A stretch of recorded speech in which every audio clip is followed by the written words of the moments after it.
Santa Jaya Waraba Fachu Nabiran the birthday Bareni Lalai Jasila Chul Adi Santa Jaya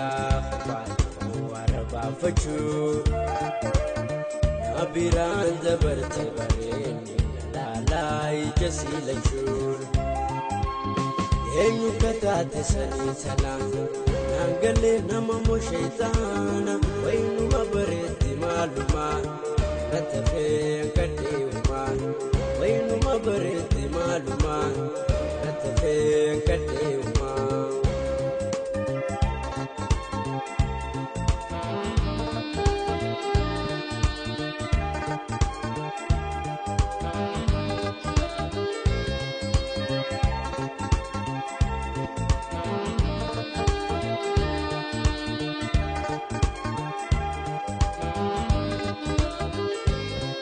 Alati min tabachi se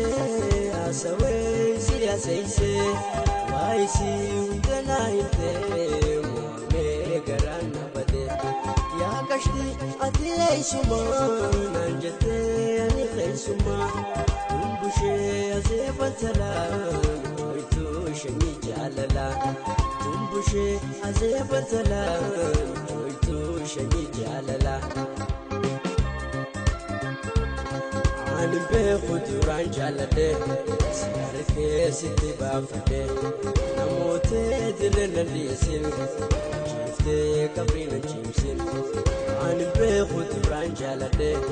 sarke sitti bafade namote dilna lisin jifte kabrina jimsin Adi Santa Jaya Fachu Nabiran the birthday Bareni Lalai Jasila Chul Adi Santa Jaya Waraba Fachu Nabiran the birthday Bareni Lalai Jasila Chul Yenyu Katate Sani Salam Angale namamu shaitana wainu mabareti maluma ratafe kadeuma wainu mabareti maluma ratafe kadeuma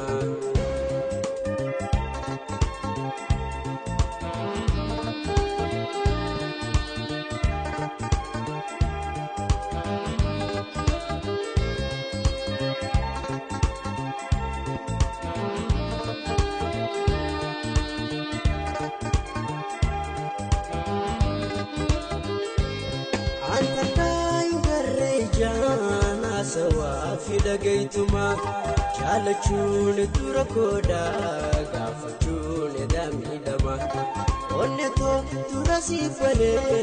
alafi amalan sobe tuwadu wana fafakati jiruda yonin sidabe tuwadu wana fafakati jiruda yonin sidabe Anbe khudran jalade sarke sitti bafade namote dirna lisin jifte kabrina jimsin Anbe khudran jalade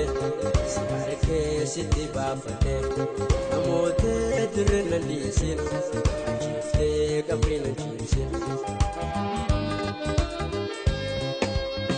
Adi Santa Jaya Fachu